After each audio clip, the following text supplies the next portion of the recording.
কেতিয়াবা এনে কিছুমান ব্যক্তিক লগ পোৱা যায় যিবোৰ ব্যক্তিয়ে আপোনাৰ মনত দকৈ সাজ বহুৱাব পাৰে এনে কিছুমান কাহিনী আমি শুনি থাকো যিবোৰ কাহিনীৰ প্ৰকৃত মানুহজন বা নায়কজন আমি হঠাতে কেতিয়াবা লগ পাই যাওঁ আপোনালোকে 12 ফেইল সিনেমাখনৰ কথা শুনিছে এইকেইদিন খুব চৰ্চাত আছে এতিয়া 12 ফেইল সিনেমাখন এজন নায়কৰ ওপৰত আৰু সেইজন এজন ৰিয়েল লাইফ নায়কৰ ওপৰত কেনেকৈ এজন ভিতৰুৱা গাঁৱৰ ল'ৰা এজন গৈ কেনেকৈ আইপিএছ বিষয়া এজন হয় সেই গোটেই কাহিনীটো 12 ফেইল সিনেমাখনত আছে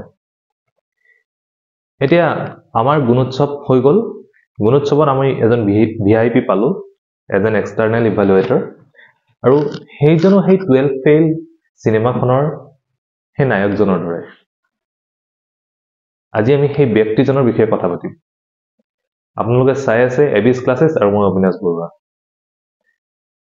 এতিয়া গুণোৎসৱৰ এক্সটাৰ্নেল ইভালুৱেটৰত আমাৰ মাজত আহিছিলে আমাৰ শ্ৰদ্ধেয় বিপিন কুমাৰ বনছল ছাৰ তেখেত এগৰাকী আইএফএছ বিষয়া অৰ্থাৎ ইণ্ডিয়ান ফৰেষ্ট সাৰ্ভিস বিষয়া তেওঁ এডিশনাল পিসিসিএফ হিচাপে অৰণ্য ভৱন গুৱাহাটী পাঞ্জাবাৰী অৰণ্য ভৱনৰ এডিশনাল পিসিসিএফ হিচাপে কৰ্মৰত হৈ আছে এতিয়া গুণোৎসৱৰ প্ৰাক মুহূৰ্তত আমি এজন ভিআইপি হিচাপে পাইছিলো এক্সটাৰ্নেল ইভালুৱেটৰক আৰু আমি বিশেষ একো ধাৰণা লৈ থকা নাছিলো কিন্তু সেই উক্ত দিনটোত সেই ব্যক্তিগৰাকীক লগ পাই তেওঁৰ লগত কথা পাতি আমি তেওঁৰ জীৱনৰ বিষয়ে যি কথা জানিলো নহয় সেই 12 ফেইল সিনেমাখনৰ সেই নায়কজনক যেন লগ পালো মোৰ তেনেকুৱা অনুভৱ হৈছে আৰু মোক এজন শিক্ষক হিচাপে মোক যদি তেওঁ প্ৰভাৱিত কৰিব পাৰিছে তেতিয়াহলে আমাৰ ছাত্ৰ-ছাত্ৰীসকলক কিমান প্ৰভাৱিত কৰিব পাৰিব তেওঁৰ জীৱনৰ কথা কৈছিলে কেনেকৈ ইউপিৰ হাথৰাস নামৰ সৰু ঠাই এখনৰ পৰা তেওঁ ভাৰতৰ আটাইতকৈ কঠিন পৰীক্ষা দুটা কঠিন পৰীক্ষা এটা হল ইউপিএসসি আনটো হল আইআইটি তেওঁ প্ৰথমতে আইআইটি ক্লিয়াৰ কৰিছিলে আইআইটি এন্ট্ৰেন্স ক্লিয়াৰ কৰিছিলে হাথৰাস নামৰ যিখন ঠাইৰ পৰা তেওঁ গৈছে এজন হিন্দী মিডিয়াম ষ্টুডেন্ট এজন গৈ তেওঁ আইআইটিৰ কথা জনাই নাছিলে তেওঁ যে ইঞ্জিনিয়াৰ হ'ব পাৰিব তেওঁ এজন বন্ধুক লগ পায় তেওঁ এজন বন্ধু থাকে সেই বন্ধুজনৰ দেউতাক এজন ইঞ্জিনিয়াৰ তেখেতক কিতাপ যোগান ধৰে আৰু ইঞ্জিনিয়াৰিঙৰ কাৰণে আইআইটিৰ কাৰণে এন্ট্ৰেন্স দিবলৈ কয় আৰু তেওঁ ইন্টাৰেষ্টিং কথাটো তেওঁ নিজে কয় কথা ইন্টাৰেষ্টিং কথাটো হৈছে তেওঁ যিটো চেণ্টাৰত পৰীক্ষা দিছিলে সেই চেণ্টাৰটোৰ পৰা কোনোৱে আইআইটি ক্লিয়াৰ কৰিব পৰা নাছিলে গতিকে তাত যিজন এক্সটাৰ্নেল ইভালুৱেটৰ আহিছিলে এক্সটাৰ্নেল হিচাপে আহিছিলে এই পৰীক্ষা আইআইটি এন্ট্ৰেন্স পৰীক্ষাত তেখেতে বিনা চিন্তাই বহি আছিল আৰু ভাবিছিলে যে ইয়াৰ পৰাটো কোনো পাছেই নকৰে গতিকে কি চিন্তা কৰিম কিন্তু তেওঁ ইতিহাস ৰচিলে তেওঁ আৰু দুজন অৰ্থাৎ তিনিজন সেইবাৰ আইআইটি এন্ট্ৰেন্স এক্সামত পাছ হৈছিলে আৰু পিছলৈ সেইগৰাকী ব্যক্তিয়ে আইএফএছ হিচাপে কাম কৰে গতিকে এটা সৰু জীৱনৰ পৰা আহি তেওঁ এজন উচ্চপদস্থ বিষয়া হোৱালৈকে তেওঁ নিজৰ জীৱন কাহিনী আমাৰ ছাত্ৰ-ছাত্ৰীৰ আগত ক'বৰ কাৰণে মই অনুৰোধ জনাওঁ তেখেতৰ লগত কথা পাতি যেতিয়া গম পাওঁ তাৰপিছত তেখেতক অনুৰোধ জনাওঁ যে আমাৰ ছাত্ৰ-ছাত্ৰীৰ আগত আপুনি এটা বক্তব্য ৰাখক আপোনাৰ জীৱনক তেখেতেনো ছাত্ৰ-ছাত্ৰীক কি উদ্দেশ্য কৰি কি কথা ক'লে সেইখিনিয়ে মই আপোনালোকৰ আগত দেখুৱাব গৈছো তেওঁ কৈছে যে অসমত টেলেণ্টৰ অভাৱ নাই অসমত টেলেণ্ট যথেষ্ট আছে লেটেন্ট টেলেণ্ট বুলি কৈছে তেওঁ লেটেন্ট শব্দটো তেওঁ ব্যৱহাৰ কৰিছে লেটেন্ট মানে লুকাই আছে সুপ্ত হৈ আছে অৰ্থাৎ সেই টেলেণ্টখিনি তেওঁ উলিয়াই দিবৰ কাৰণে তেওঁ যেনেকৈ এজন বন্ধু দেউতাকে তেওঁক সহায় কৰিছিলে তেনেকৈ আমিও মাৰ্গদৰ্শক যাতে সেই ছাত্ৰ-ছাত্ৰী হ'ব পাৰো তাৰ কাৰণে তেওঁ আমাক জনাইছিলে গতিকে মই আজি আপোনালোকক কোনো টেকনিক্যাল ভিডিও নহয় আপোনালোকে অকমান সময় খৰচ কৰি মোৰ এই ভিডিওটো চাওক তেখেতৰ বক্তব্য আপোনালোকে শুনক আৰু আপোনালোকৰ নিজৰ ষ্টুডেণ্টক এই বক্তব্যটো ফৰৱাৰ্ড কৰি দিয়ক তেওঁলোকেও চাওক আৰু উৎসাহিত হওক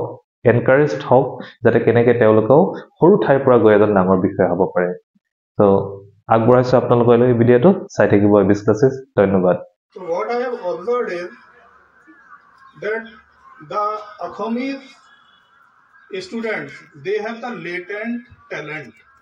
Latent माने होए talent तो आसे किंतु express करीबो नुआरे दिखावो नुआरे result आनीवो नुआरे कारण ये तो exposure तो हुआ ना है confidence तो ना है so I have a request that you are very talented students of Assam and you should strive hard to bring or to convert this talent into results.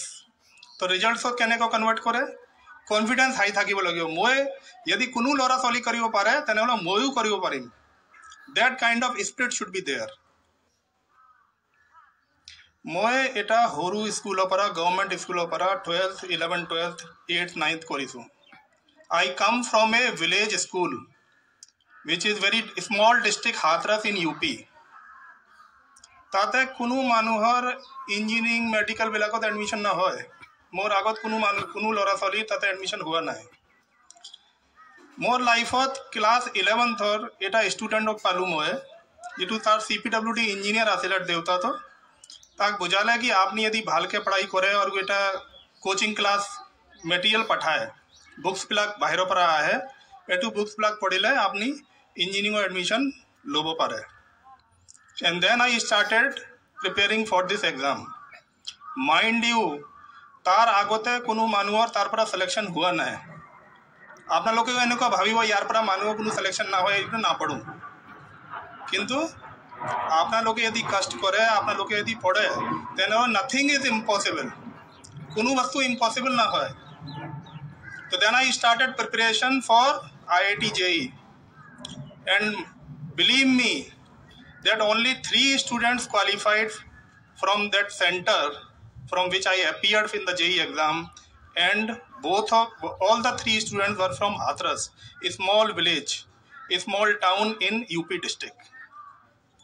What I am trying to convey to you is that place, location, constraints, that is not a bar. এটু কোনো বার না হয়.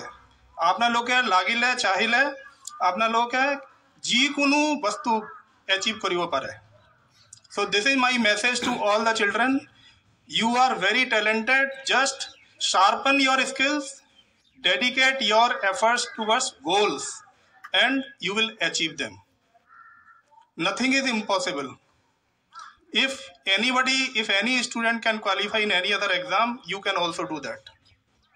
You have the talent, and the best thing is that some of the schools are really remotely located, but these schools which are near to the district headquarters, they really have good faculties, good infrastructure, and you should make best use of these facilities. कारण ये time तो घुरी ना है. And I have a special request to the students who are studying in class 6, 7, 8th and 9, 10th, because they have now 2-3 years to decide about their career. After 12th January, the career is decided. বুজি পাইছে না আপোনালোকে? তো মই আপোনালোকক এইটো ক'ব বিচাৰিছোঁ, kindly this is the time, এইটো টাইম আছে, আপোনালোকে যিমান কষ্ট কৰিলে देन लाइफ लॉन्ग আপোনালোকে তার ফ্রুটস তো লৈ থাকিব. লাইক हम लोग आज एक पेड़ लगा देता है, এটা গছ ৰুলে তার 4-5 বছর পরে তো ফল তো আই থাকে না. তো now this is the time you invest in your future.